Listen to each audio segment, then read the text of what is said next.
King says, one meal is about $10. I'd have to order 2 appetizers and a meal or 2 meals. Ah. Is it just comfort food? Or what kind of a food? Is it themed aside from the name? Bubonic One offers Snickers and guffaws. Hey, yeah, you can get 2 and save 1 for later.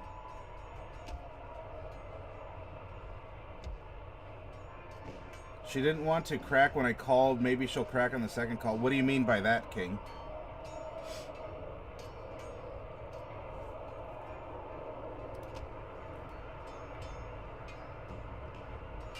Munchitizers, footlong dogs, half-pound black Angus burgers, Jersey subs, fat wraps, quesadillas. Y'all got them quesadillas. Okay. Yeah, so it is a bunch of comfort food.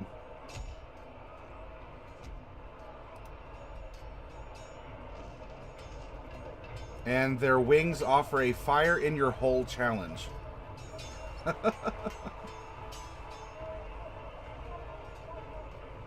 For your safety, fire in your hole wings are eat-in only and only available before 10 p.m.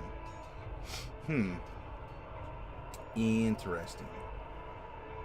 I'll keep that menu open because I like food.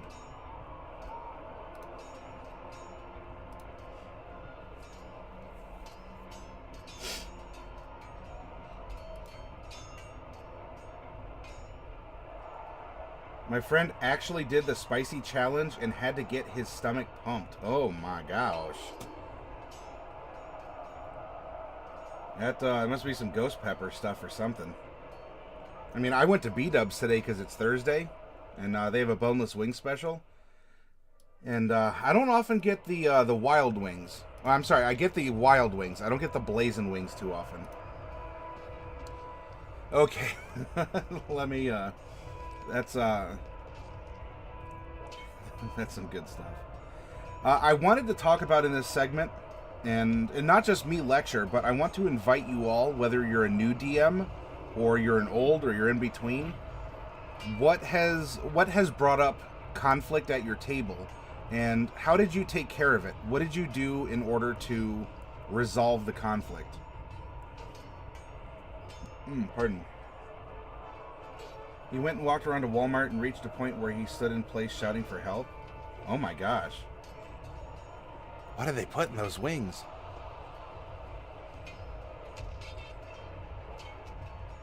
In the DMG, in Chapter 8 here, running the game, this is some general advice in how to go about actually, like, if you're a first-timer and you're sitting down, you're reading the DMG, this is what the book is going to say. I think a lot... If you've watched this show even more than a couple times, or even just a couple times, you'll get the gist of how to handle situations. But this is what the DMG officially says. Rules enable you and your players to have fun at the table. The rules serve you, not vice versa. There are rules of the game, and there are table rules for how the game is played. For instance, players need to know what happens when one of them misses a session. They need to know whether to bring miniatures, any special rules you've decided to use, and how to treat a cocked die. In other words, a die that lands so that its face can't be clearly read. You know, if you have 2 tables butted up against each other and it falls, it kind of falls in between here, like that. Well, which side? Is it going to be the 3 or is it going to be the 1? These topics and more are covered in this chapter. Table rules. Foster respect. Don't bring personal conflicts to the table or let disagreements escalate into bad feelings. Don't touch others' dice if they're sensitive about it. Avoid distractions. Turn off the television and video games. If you have young children, hire a babysitter. Reducing distractions helps players stay in character and enjoy the story. It might be fine to have players wandering away from the table and back, but some players prefer planned breaks. Have snacks. Decide before a session who will bring food and drink. This is often something the players can handle. These are very good table rules, and this is a meta discussion. As a DM to players, or I mean really just as friends, not even the role of a DM, consider this kind of a thing. If someone is sitting at your table and is just going like this, yeah, Oh, wow. Yep. No, no. Tell me when it's my turn. Oh, what? Oh, I'm sorry. Oh, what are we doing again? Oh, yeah, right. Okay, so let me just look at my sheet here.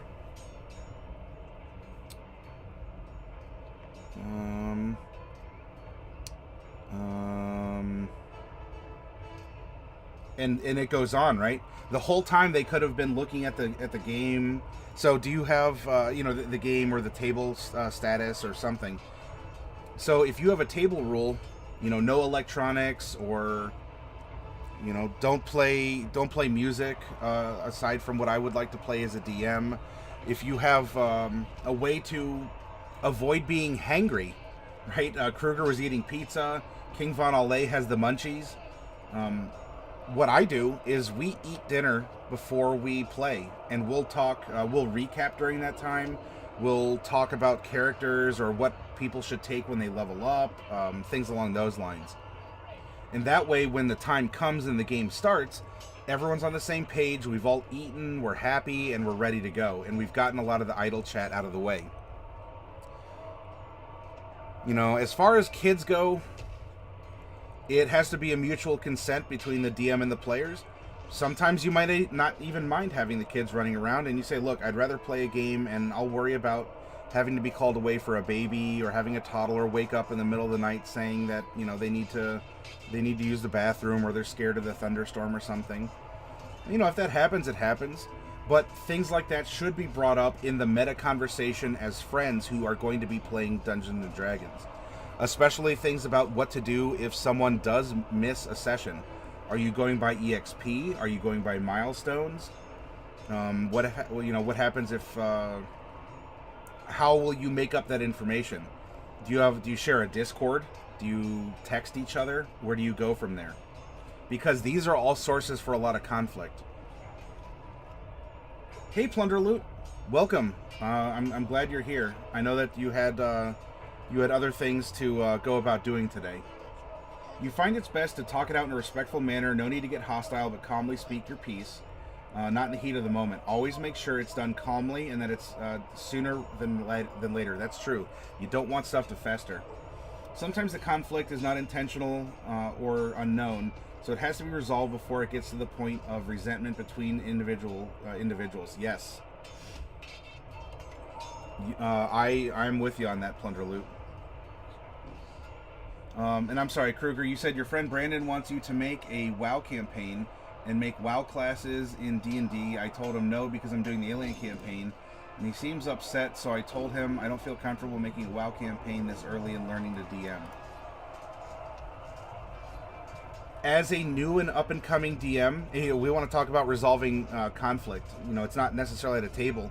As a DM, you have the things that you're comfortable doing. And you may want to expand into World of Warcraft at some point in time, Kruger. Though make sure that you politely tell him, we can get there, but I want to work with what I'm comfortable with first.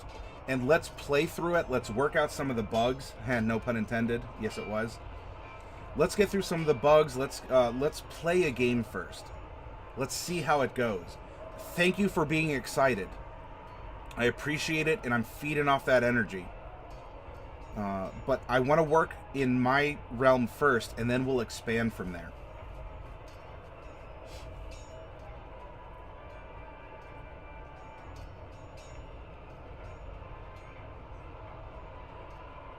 Pop's Corner, welcome to you. Bubonic, huge conflict that I always had when playing was a player missed a day. The party decided that in all examples of this, we must allow the GM to play our character for our day. Oh, yeah. And what do you do? Do you turn a PC into an NPC? Do you make decisions for the character? Do they just turn into a generic blue blob that follows the party around and just sort of bobbles around and smiles at everything? Kruger, I told him in the future I'm definitely going to make a WoW campaign, but I just don't feel comfortable. Yep. And you are empowered as a DM. I don't know if it would really ever be any way around, but this is a DM's market. If you are willing to step up and run a game, you will find players very easily.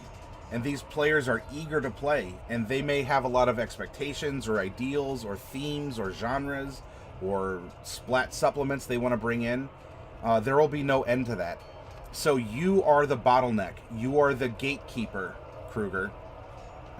You decide what is allowed in or out of your contemplation, your game realm, your session. Dorgrim says, Bubonic 1, missing players got so bad in one group that I stopped awarding rewards or EXP to them. If they want stuff, they had to attend, and I refused to run their characters. Yep. And you know what? That's a good point too, Dorgrim. Sometimes, if someone misses it accidentally or there's a family emergency, that's understandable. But if it's getting to the point where people are just expecting to be carried, right? We're using MMORPG concept because the tabletop and MMOs kind of bounce back and forth. That's very true. You show up and you get what you get, and if you don't, then you don't. And how would you want to go about that? If you have a kind of a closer, intimate group of friends, something that we do in my game, if someone can't make it,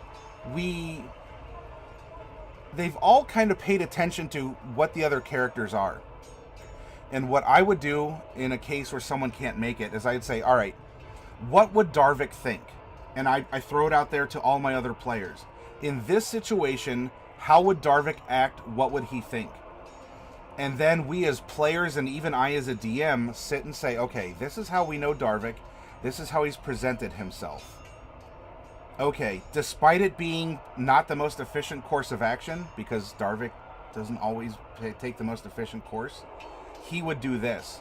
And so despite it being counterintuitive to the rest of the party's goals, we would make that decision for Darvik with his player understanding that this is what we would do. Now, there are some instances in a story where we might actually just break, we'll shore up everything else but make the final big decision on where to go next. Because Darvik's player, we want to respect his decision, even if he's in the minority opinion. Because if he does a really good job at role-playing, he might actually change people's minds.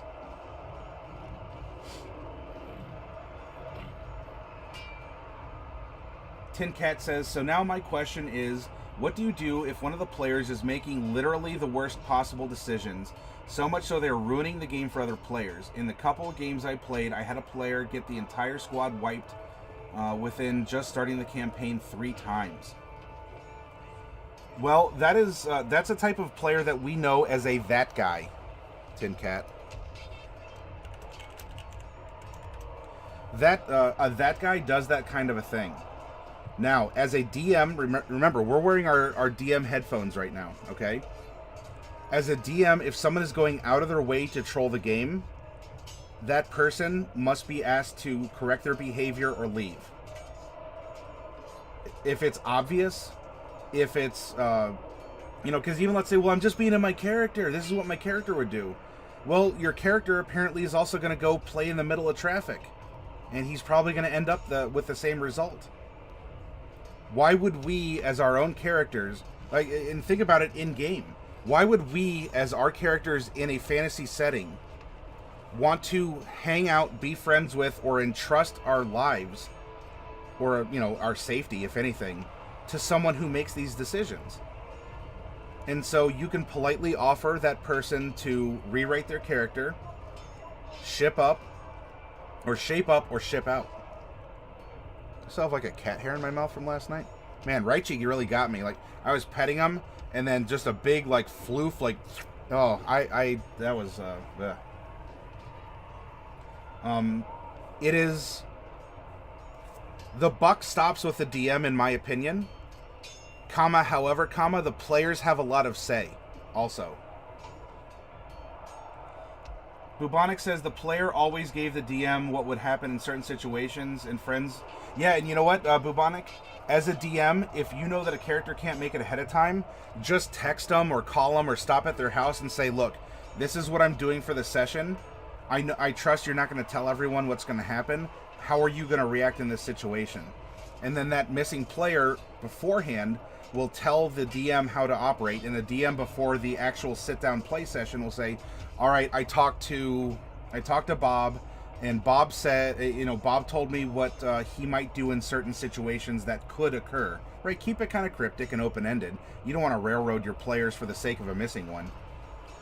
So play through, be yourselves, and I will fill in for Bob's character.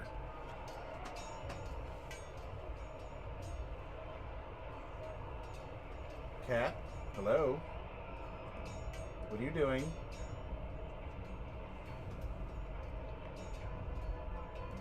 He's looking innocent is what he's doing.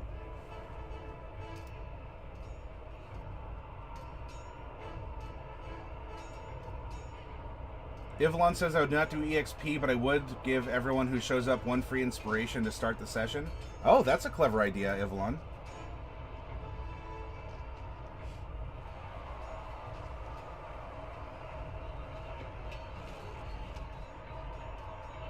Let me make sure I didn't miss anything else, and then I'll get back on my soapbox here. Dorgrim says, bubonic one for me. It got so bad that if I had 3 commit, then we'd set a time and play. I eventually canceled that group completely because they all could never commit to a schedule. I felt pretty unappreciated and got tired of it. Dorgrim, this is big. Whoop. I guess it doesn't like the frowny face. As a player, as a DM, well, actually, let's say as a player, please understand your DM, whether you know it or not, puts in work. Whether it's an hour, 10 hours, 100 hours, puts in work to try and show up and run your game.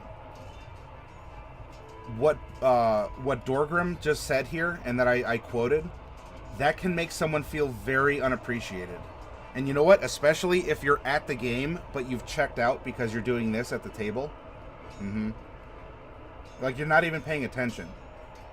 For those of you, Suchu, Darkwolf, you're drawing at the table. That's perfectly fine because you still listen, you engage, and what you're doing isn't a distraction. It's actually creating immersion. But it is very easy for a DM, even an old-timer DM, to feel unappreciated by players who don't show up consistently, who don't communicate, or if they show up, they're just too busy with their nose in their phones or a tablet or a book or something along those lines. That, it creates tension, it creates conflict. And in this case, it sounds like Dorgrim resolved it. No game...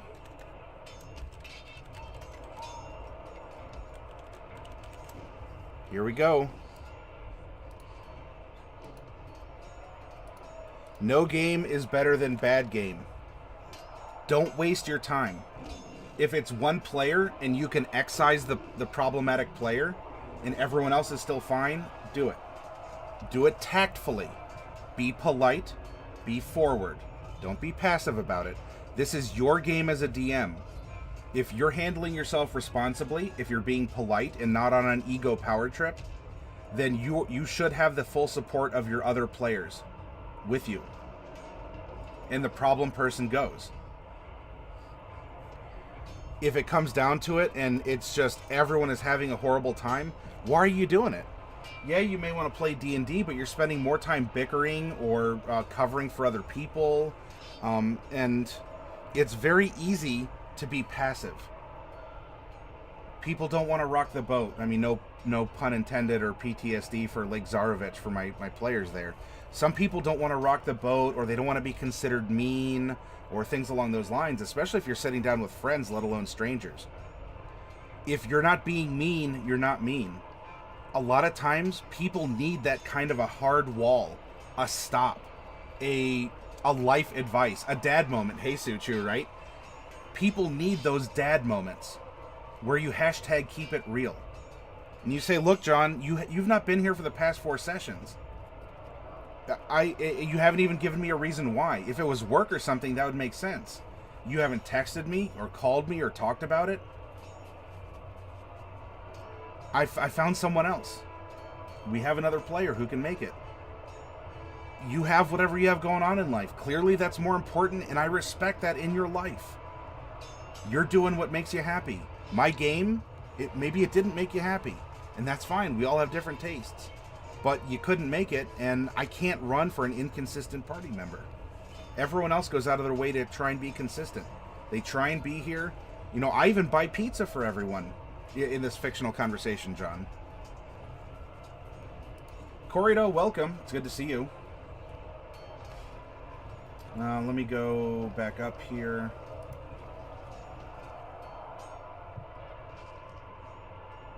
Tin Cat says the problem was I was kind of the odd one out in the group. Like they had brought me into this circle and they acted as if this was normal behavior. It was so frustrating to me because I'd spend hours writing the lore behind the character just to have him die before he even hits level 2. Did you bring that up with the DM, Tin Cat?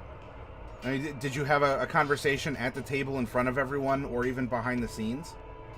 That would be frustrating, I agree. And it's clear that there should have been a meta conversation. If this was normal behavior, another player and or the DM should have said, look, Mikey over here, he likes playing around and he dances with death in all his sessions. So really, Mikey's the big bad evil guy of this, and you just have to survive the other player, not really anything else.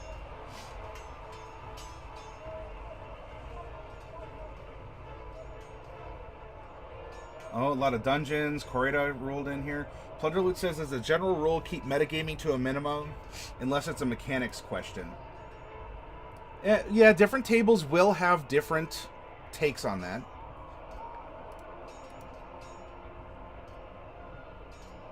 Sorry you sorted yourself, Corrida. Corrida says, I mean, metagaming should never occur since that's just your character knowing things. Well, there's also meta talk, you know, distracting. If you're in the middle of a high fantasy combat and you say, oh, you know, you put on, you're like, oh, this reminds me of Terminator. And, oh, man, I remember that summer. You know, I went out to, and all of a sudden we're distracting from the combat. That's table talk, which is also brought up here. And that can also have meta consequences, too. If, you know what, that's not quite visible. I'm going to swap these two. I can make notes a little bit easier. But I'm going to swap these and let's zoom in a little bit. There we go. Ivlon, you was about to say I'm amazing DM if I buy pizza for everyone. Maybe on occasion. I do things like give... Ivlon, what I do, and this can also help do things like resolve conflict or prevent it. When one of my players has a birthday... I give them a birthday crit. So before their next birthday or the end of the campaign, they are allowed to get one free critical hit. I also do I do some other things where I buy Christmas gifts for people. You know, if not a birthday gift, or I might do a Christmas gift. So I do purchase things, and I do give out in-game and out-of-game gifts. We also will pool our money together to buy food, that kind of a thing.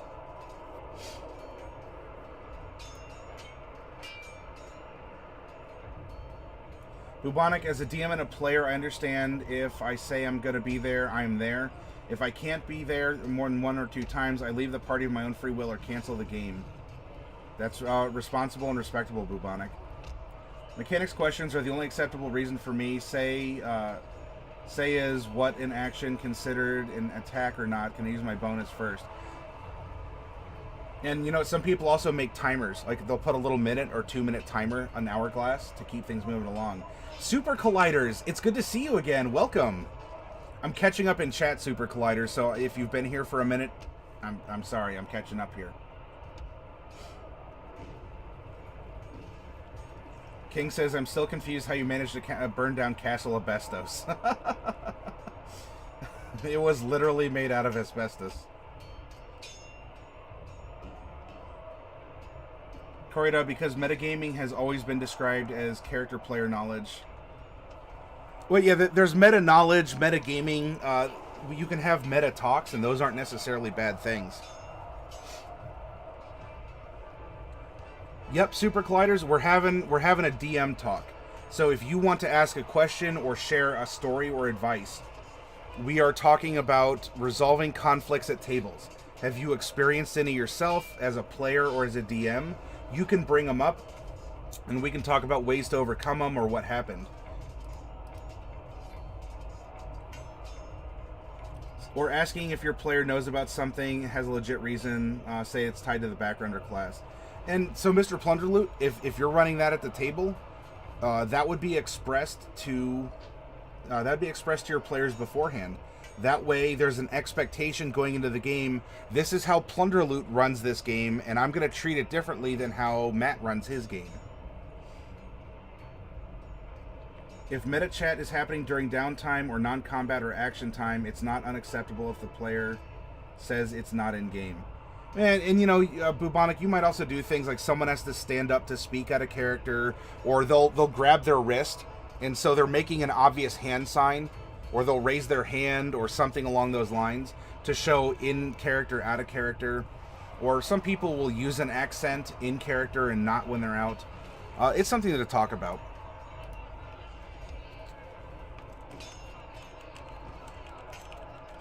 Communication is key in resolving conflict, and hopefully we want to prevent conflict as much as possible. But it happens. It can be very... Look, this is a game that invokes the imagination.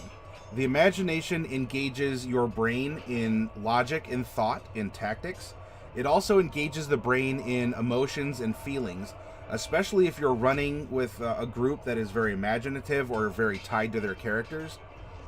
And it can come to a head, and things happen. I had to end a game early. In a temple of peace and civility, because my players,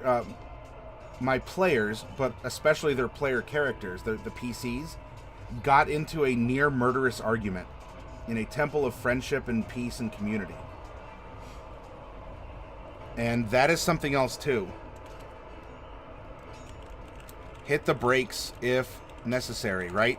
No game is better than bad game. If friendships are on the line for whatever reason, whoa, stop. Hey, stop it, you two. Heck, I'm even getting drawn into this, and I don't like this. So I'm going to stop it as the DM. You can blame me for this.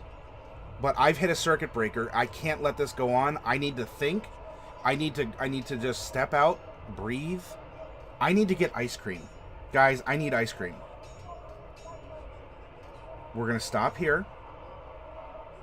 We're going to pick back up from this point.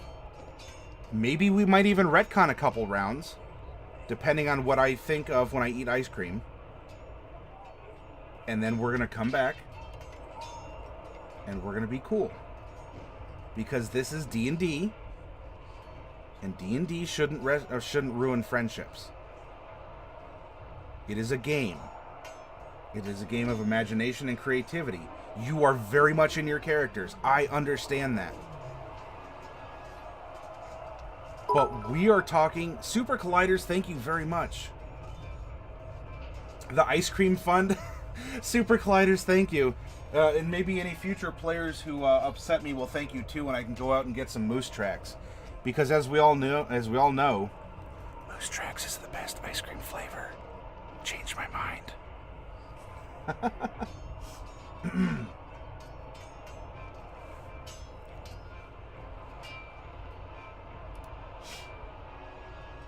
Let me get back to chat here. I was on a real story soapbox. Dorgrim says, Mr. Plunderloot, I recently threw a dragon at some experienced players not in 5e. I hemmed and hawed about it until I had to flat out refuse to tell them what size category it was, because their character wouldn't know what a size category was or meant. I didn't want the Oh, very cool. Yeah, you can withhold some information. You're the gatekeeper. You're the bottleneck.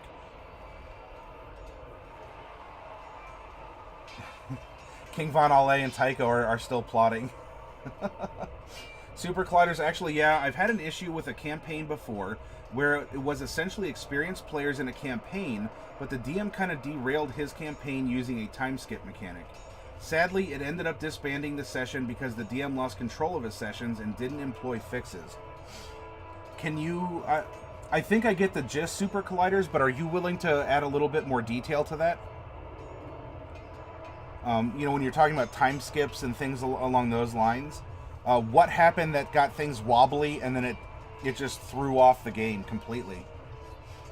Plunder loot rules lawyering should be done after a session. Oh yes, I'm going to make a note of that right now. Right now.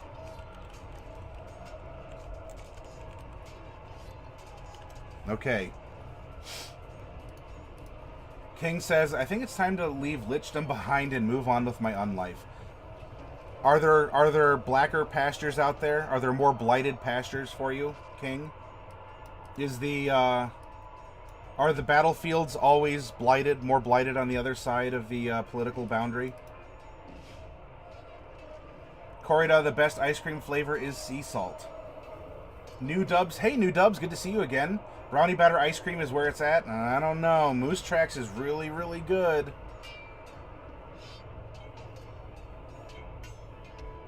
Not that you've had any yet, Corrida. Dark Wolf likes cookie dough ice cream. Cookie dough is solid. Moose Tracks is better. Bubonic says, frankly, I usually have a rule that players don't make backgrounds for their characters until after 4th level to avoid them getting too attached to the character. This helps keep bad feelings down for such characters who might die. Well, and you know, Bubonic, if you run more lethal campaigns, or if you have that as an expectation or a possibility, I don't harbor, like for me, I don't harbor that my players could possibly die. Not that I try and softball them, but I'd rather have that attachment up front so that they make better decisions. And that's my approach. You're kind of doing the same thing but different. You want them to grow into attachment and then get their background. In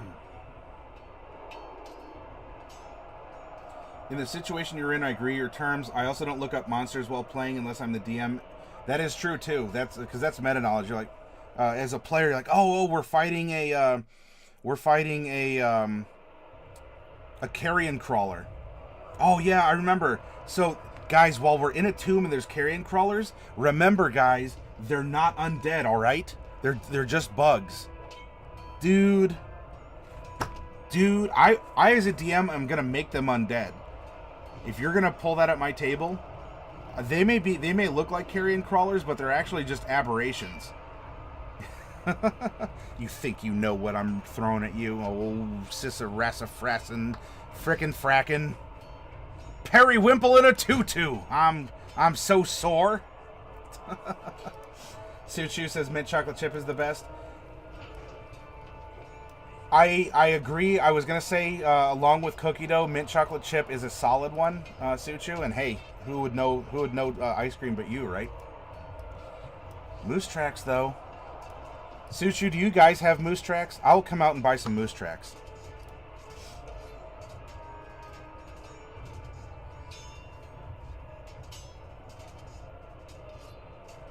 Ivalon, I'll take flack for this, but my DMing style is that the game is more important than any one character.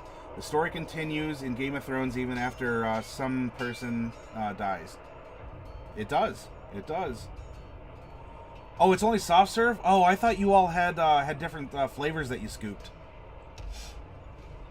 Well, I don't know. I'll still come by for a soft serve.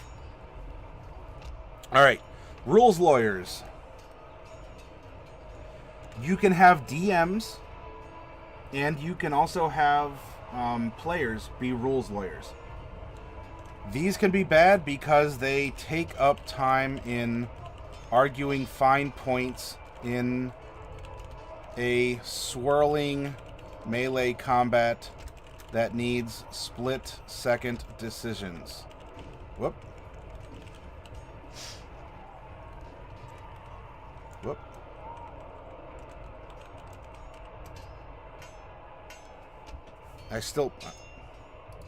I'm kind of typing at an angle as I'm presenting here. Pardon me. This is someone who will argue for something in particular in the rules. You also get a sub-type of a rule lawyer where you get the Munchkin fallacy. I can, because the rules Don't state that I cannot. These are the people who will thread the needle. They'll read between the lines. Now, are they correct? Perhaps. Though, as a DM, if you're just trying to run a campaign and you're like, guys, this is a room full of skeletons.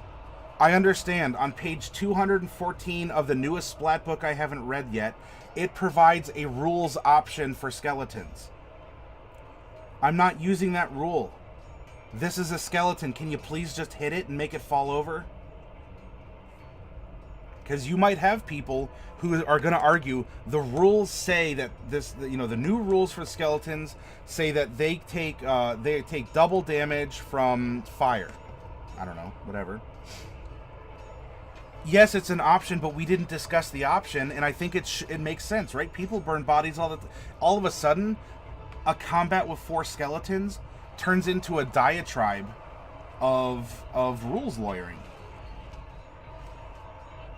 Pistachio ice cream is amazing as well. Pistachio ice cream is okay. Plunder loot. It's okay. You have chocolate chip cookie dough and cookies and cream ice cream in the freezer right now, Corrida. Well, it sounds like you're ready to be.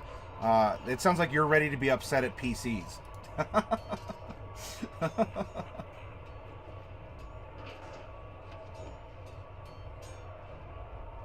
Just not scooping ice cream. All right. Well, I'll come by for because you all serve hot food too, don't you, Suchu?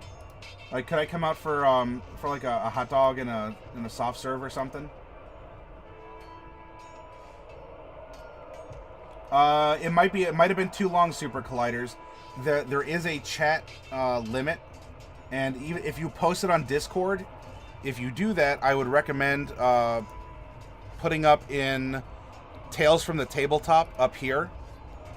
This is a good place to share your Tales from the Tabletop, but if you want to share it in chat here, then you have to break it down into smaller segments.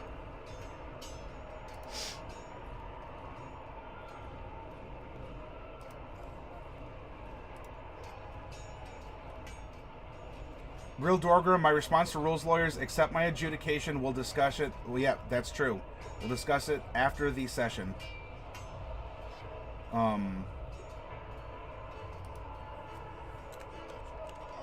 3 is play it where it lands. If you have a player who's really trying to argue for something or against something, as a DM, to de-escalate. You want to de-escalate. You don't want it to come to shouting. Just say, look, I may be incorrect. Be willing to take responsibility. Especially because that will oftentimes make a friend or a thinking person, it'll kind of put them a little off guard. Corrida, if you want to put a character sheet, you can in Table Talk. Yeah, Corrida. If you take the responsibility, even for something that you have a rules lawyer, and you say, "Look, you're obviously upset, you're confused, and you know what? That might be my fault. As I designed this combat, or as I designed this trap or this situation, my thinking was along these lines. I may be incorrect. Roll with it right now, and we will work it out on the back end. I designed it, I planned it, I spent hours going through this in this method. And if I'm wrong, I'll correct myself from here on out. Right now, play it where it lands, please. And can you cooperate with... I will cooperate with you. I'm not trying to backstab you. I'm not trying to murder you. Do you trust me as your DM? Do you trust me? Now, if you have a reputation as a DM of being a murderer or a backstabber, that option isn't going to work too well. Because your social line of credit with your players will be spent, and they might be more hostile towards you because the game is about how do we survive against the DM being on a power trip. If a game is a DM versus PC, it is going to be more hyper-aggressive, more murder hobo-y. It's going to be more about min-maxing and care-opping because that's how you survive a murderous situation where you're... And you know what? Even in good fun, If you have a DM that says, all right, I need you to make the best characters you can because I'm going to try and kill you, everyone's consented and they know that's how the game is run. But as a DM, if you can be upset if you have a Care-Opt player who's rules lawyering and you're like, dude, I just have 4 skeletons. Can you just please bonk them and let's move on? Play it where it lands. We'll discuss this optional splat rule later. Right now, they are not vulnerable to fire damage unless you do something to that. Coffee ice cream is also great, says Plunderloot. I agree more with coffee, yes. Tin Cat, hey, you can lurk. Don't worry about it. Super Colliders asked, do any of you watch Critical Role?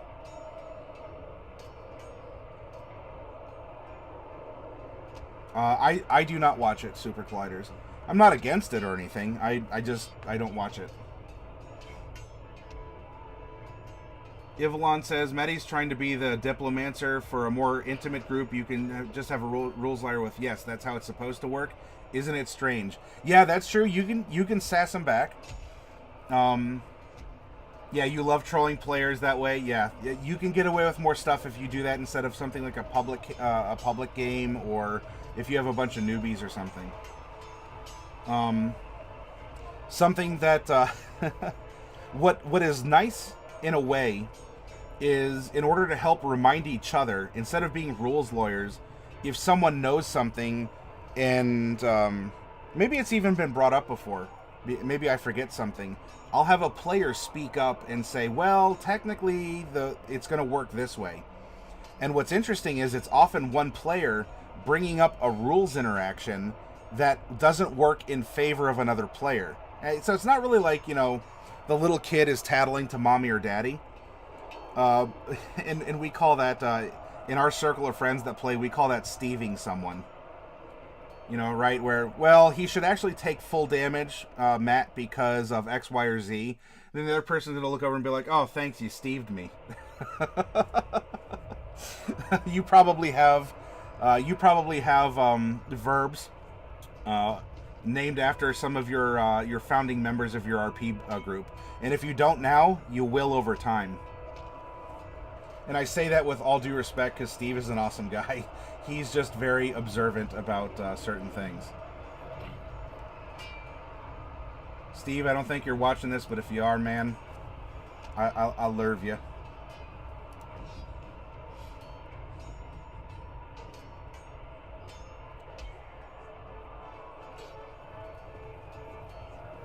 Bubonic says, my players understand that while I allow them to create powerful characters, I always use hard to deadly encounters, and I inform them what optional rules are in effect ahead of time. Yeah, depending, because if you're playing 3rd edition or whatnot, you almost have to sign a contract on what splat books are allowed or not allowed or things like that. Everyone has to be on the same page. Ivalon, is that because... yes, it is born because we have a Steve who does bring up rules... He's not really a rules lawyer. He brings up rules clarifications in combat that end up jeopardizing fellow players.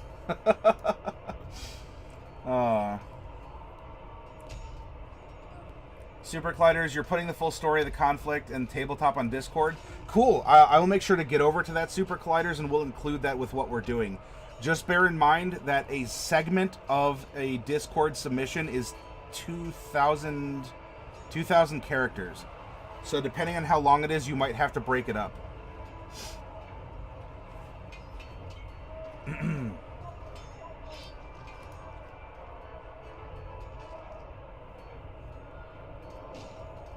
Oh, nice, King.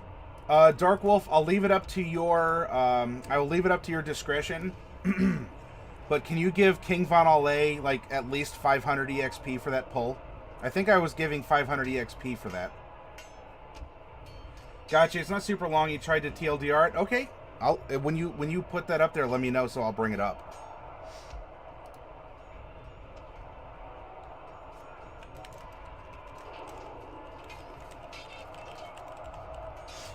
Oh, I can roll it. I can roll it up a little bit more here. There we go. De-escalation is key. We want to be friends. We still want to be friends. Unless someone is being a super obvious troll who doesn't show any signs of friendship or connection with the story. They just want to be here and watch the world burn. Passions can get high at a table, especially if it's a critical moment. This is a make or break. In fact, the Thursday game almost had something like this tonight. We had a character who got very passionate in his convictions, and it almost endangered the entire rest of the group. Because he mouthed off to, well, in the Vistani's view, he mouthed off to the Vistani, and they weren't going to have any of it. And the Vistani pulled, I am the alpha male on this character. And he ended up paying a price.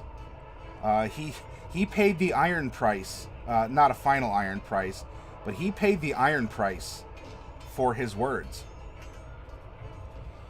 And as a DM, we had a moment where tensions were high.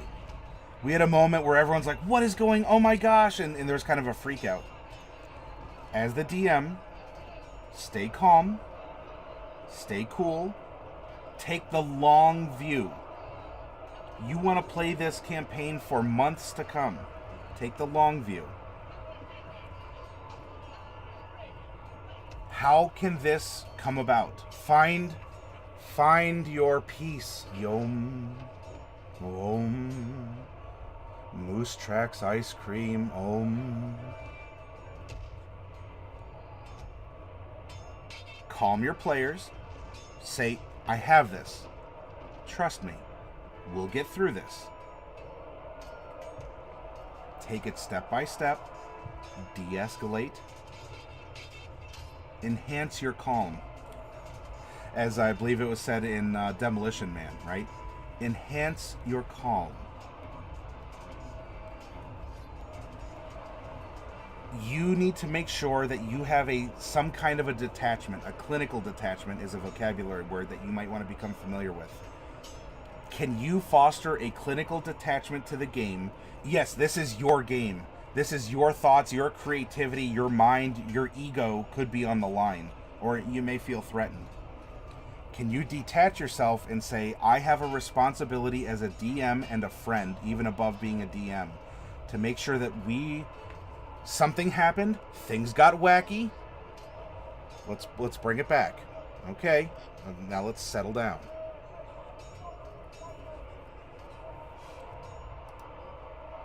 Speaking of escalation, King flips the table.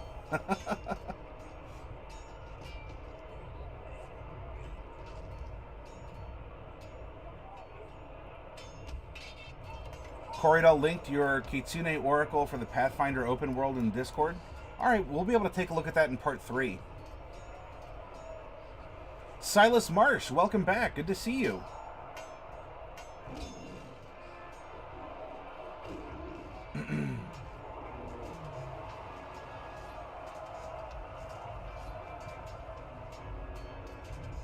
Not pulling a ruin, you aren't. Yeah, it's tough to find wishes that way, right? You love that movie, New Dubs? Suchu, yes, it did settle down. In fact, Suchu, you were in the trenches. Would you like to provide a player's point of view of what happened tonight? You can speak broadly if you want, but what was your take on it? Do you think it was handled well? And if you don't think so, you can say, oh, I don't know, it kind of got out of control. I would love for you, if you're comfortable doing so, to share your view as a player in that game about what happened, what you felt, and how you saw things resolve.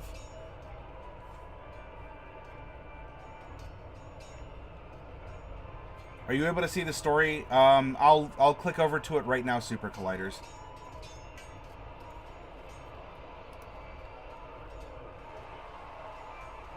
Tycho Poom got knighted.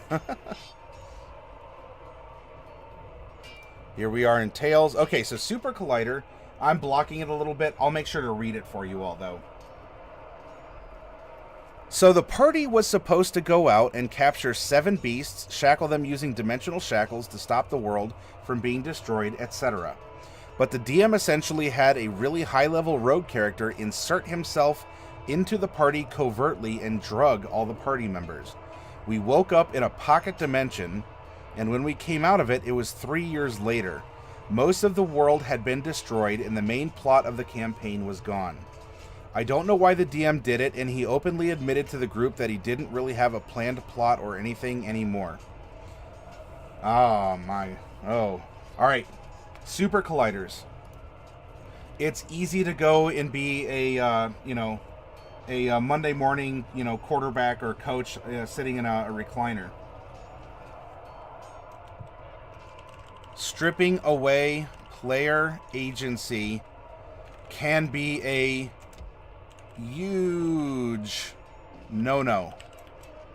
This creates conflict, and it seems that you experience that. If your character, or if you are a DM and you run out of story, be upfront with your characters, with your players, I mean. Say, look guys, we got this far. You've done some interesting things. I haven't considered it. I'm having trouble.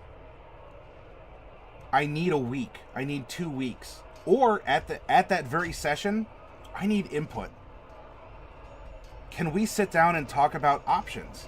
What do you think? Give me 3 different directions you think this story could go.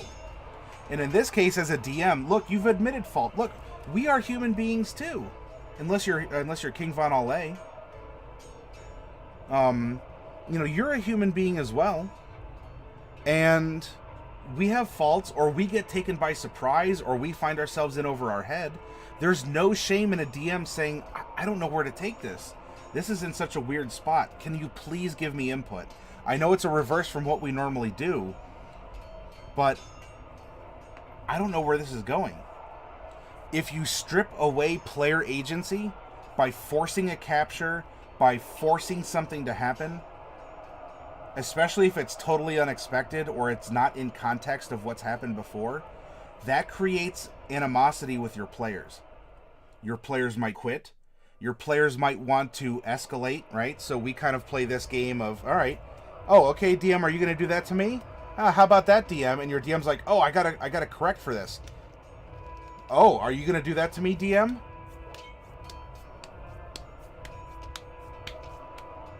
And it gets out of control. Tycho, yeah, pixies are just small humans.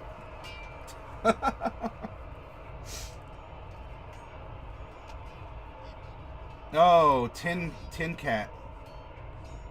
Nice. 4,500. Let me go back and read, because I saw Suchu was answering the question here.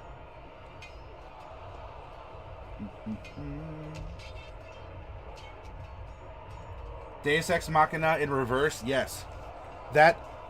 So the story that Super Collider told, use that as a cautionary tale. Please don't do that in a campaign. If you're going to do something like kidnap a player or have a time skip or something, please don't do it out of a reason that is not within the full context of the story. Or that you know that you're going to make up on the back end. Yes, I pulled the power card. Yes, I pulled I'm the DM and what I say goes. I am going to give you something on the back end because you had to put up with my antics.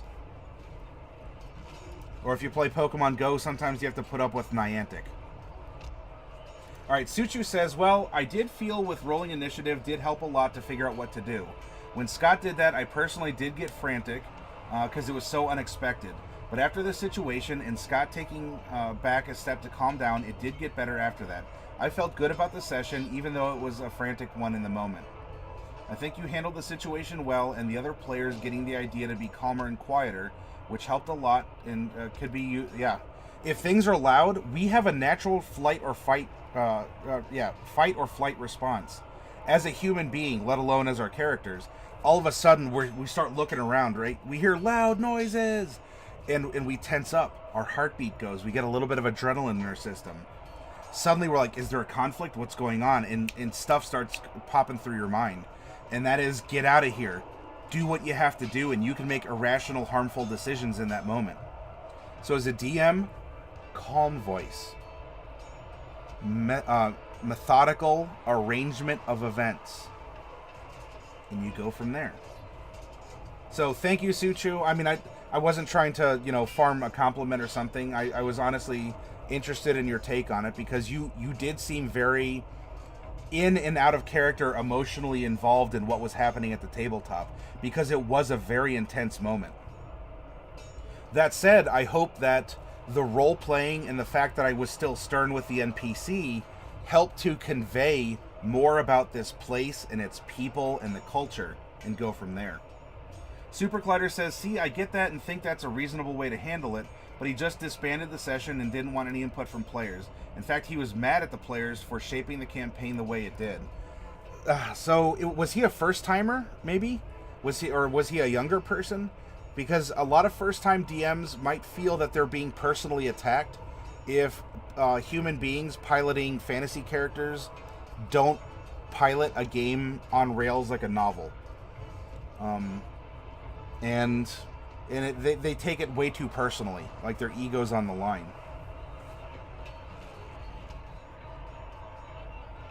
Dare you ask exactly what happened? You'll gladly tell my experience.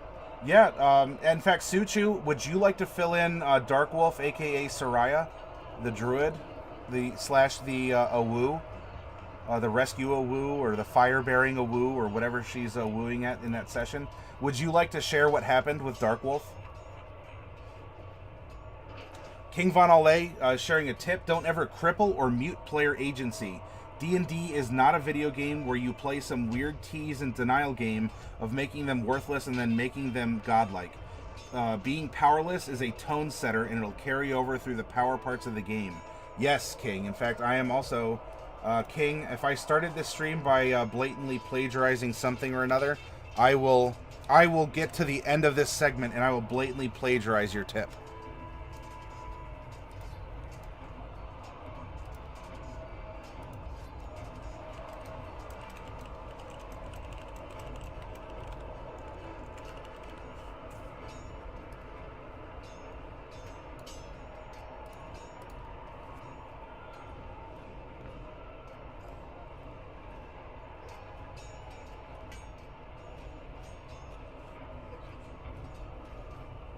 Tycho, we go to war.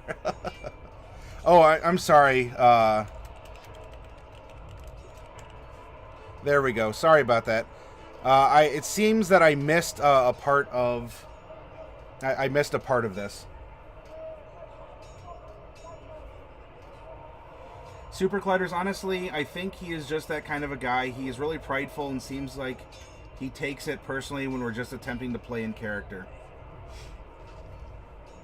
And that can be. If you know your DM, you know his or her personality. This is where now as a player, right? We've been talking as DMs. We've been bringing up problems and their solutions.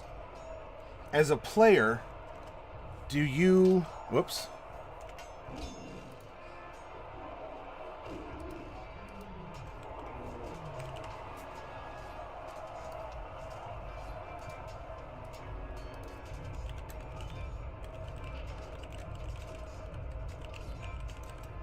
Do you suspend disbelief for others' comfort, including other players or including your DM?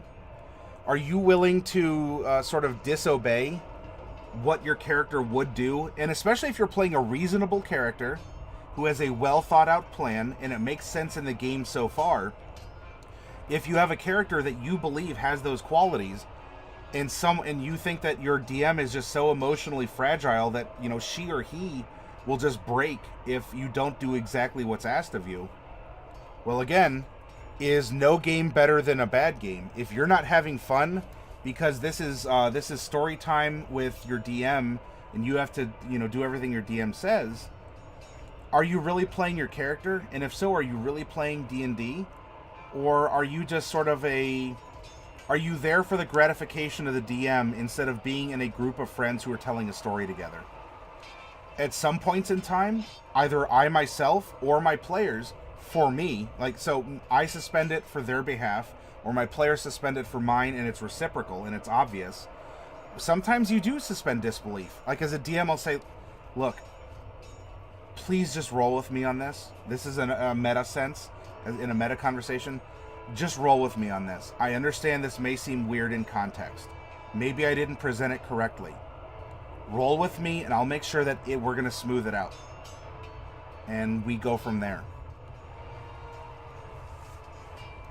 Do we ask for a retcon?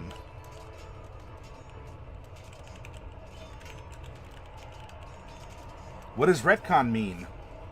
It means a retroactive continuity, a do-over, if you want a more simple language.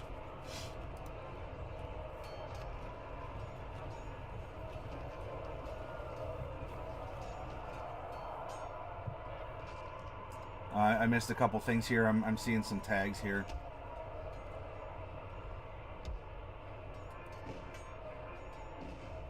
King says, Dio! Corita says, sue him, King. Suchu, yeah, so basically Dark Wolf, we went to the Vistani camp to take Arabelle today, which that went pretty okay. We're inside the tent when her father and uncle and Scott, our tiefling sorcerer, got upset in character and was basically mad at the Vistani. Yeah, there were some things going on in the tent there. Bubonic says, even if it's to push a plot point, use it as little as possible. If you want to save your player and they can't do it themselves, simply allow the problem to fix itself or play through on its own. Learning experiences might hurt, but they will learn from it and make things easier for them to swallow the pain better. Yes. King says, Corita, I can't. Dio is a lawyer. He literally graduated from college as one before vamping it up. After the forest, Tin Cat, it is the dungeon. And then the tomb, then Udark, and then Epic. Suchu, so then they called him a dog and Scott almost left. Luckily, we got him to stay, but it came with a price. Oh, Suchu, they did more than just call him a dog. If you want to get into how they called him a dog because he was being treated like one, and they were doing something to him. Oh, I'm being dueled. All right. If it's not too late, I accept. It might be too late.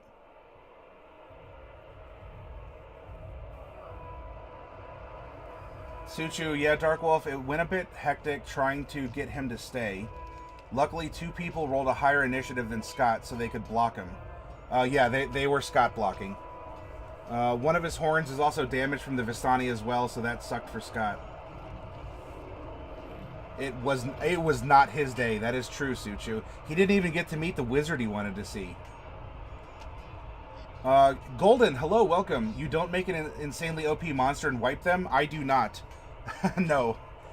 Did that happen to you, Golden? Or I don't know if you want to go by O Golden, though. Ivlon says retcon should not happen. That, yes, this is like the ultimate. You need like 2 keys and everyone has to press the button at the same time. It is the absolute last chance possible thing. Pardon me. Aside from just saying no. Retcons are a tool in your DM bag. It is a tool that should not be used often, if at all. Ivalon probably draws a harder line. I have retconned probably less than I can count on one hand in all of my years. I mean, unless it's something dumb like, oh, I missed 2 damage. Can you add that because I looked at a feat incorrectly? That's not a retcon.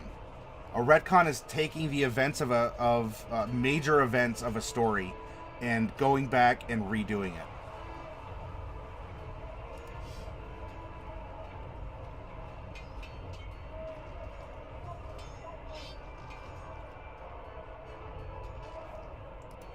Tycho wants to duel me again.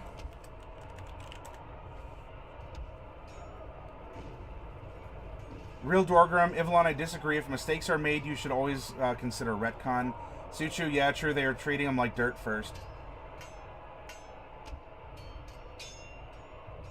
Dark Wolf says, at me, Soraya will be extremely offended if someone calls her a dog. Well, things happen. Ivalon, if the mechanics or descriptions, if players don't understand either and they choose an action based on the wrong info, then a retcon should be considered. Super Collider, see, the thing is, a story without conflict, both grand scale and interpersonal between the player characters, isn't as fun and doesn't have an impact on players. As a player, I obviously hate the DM taking things or making fun of me as a character and stuff, but that just makes it all the better when you do overcome those obstacles. If it is seen and presented as an obstacle, and your DM is taking that dad advice, right? Come on, son PC, you can do it. This is gonna kick your butt, and yes, I'm heat treating you as a party. Sometimes the DM might have to be blatant about it. This is a segment where, yes, this is tough. You don't want to be here. Power through it. You can do it, because when you come out, you're going to be Andy Dufresne in Shawshank Redemption. I'm going to make you crawl through 500 yards of foul-smelling who knows what. And when you come out on the other side, whew, you are going to be the big damn hero that you know that you are. You're paying me up front. I'm going to pay you on the back end. King has been avenged. Bubonic seems to side with Ivalon. Without divine intervention, almost impossible. A retcon should never happen. Gabe, welcome, Gabe Hornwatcher. You just saw Infinity War. Excellent, 4 stars. It's a roller coaster ride. Whew. Well, I'm going to see it, so hey, not that I think that you will, but no spoilers. Great. I've already gone into the movie with my mind pre-blown.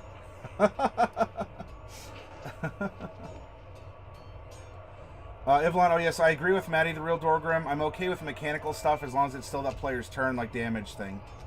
But once the turn is over, it's locked in. Yeah, and we might have different thresholds for that. Otherwise, bookkeeping becomes a nightmare. Yeah, it can.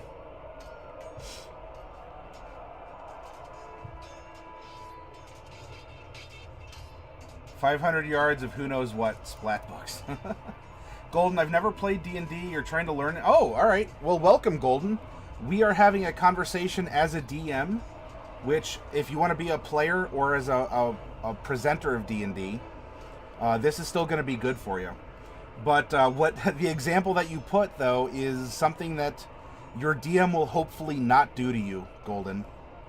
We're aiming for a little bit more thoughtfulness, a little bit more communication and responsibility with our presentation as DMs to really polish it.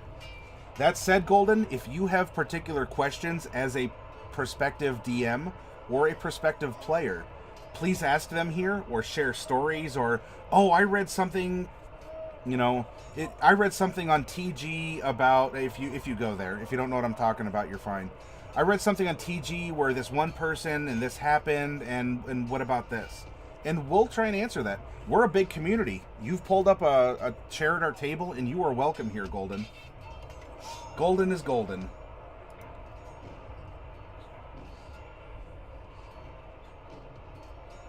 Oh, thank you for the compliment, Super Colliders. I appreciate that. Ivlon, yeah, if you want to learn how to swim, you got to jump in the water.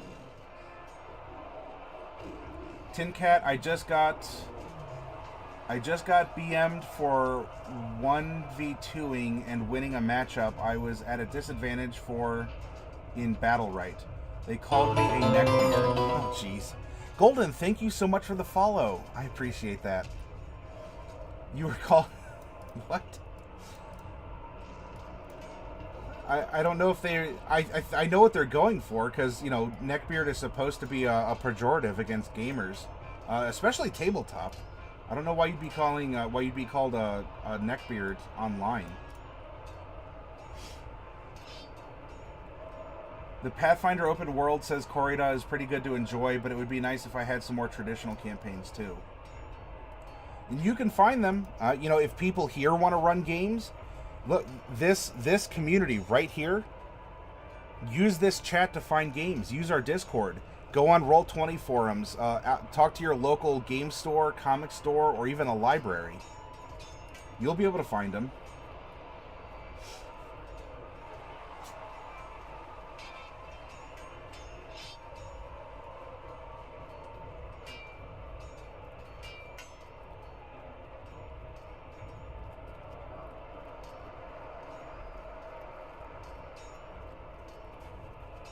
I'm catching up here real quick.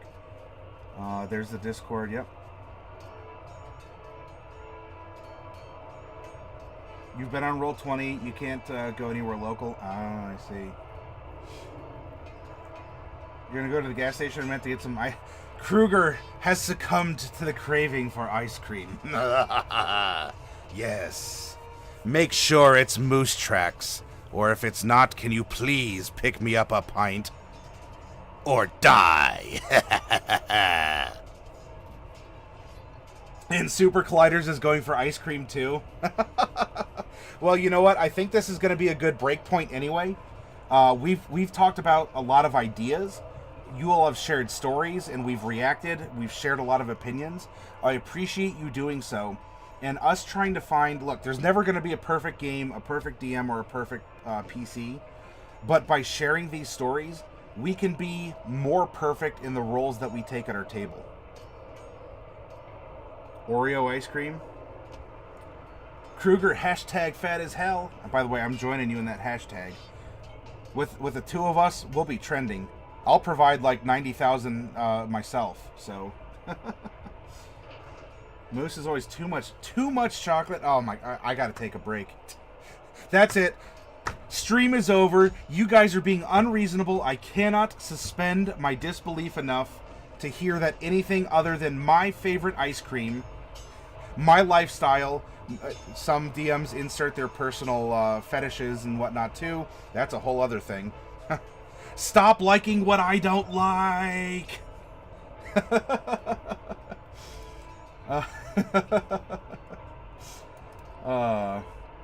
On that note, I think I'm going to take a break too. And by the way, thank you, Suchu. I'm glad that you had it as a learning experience.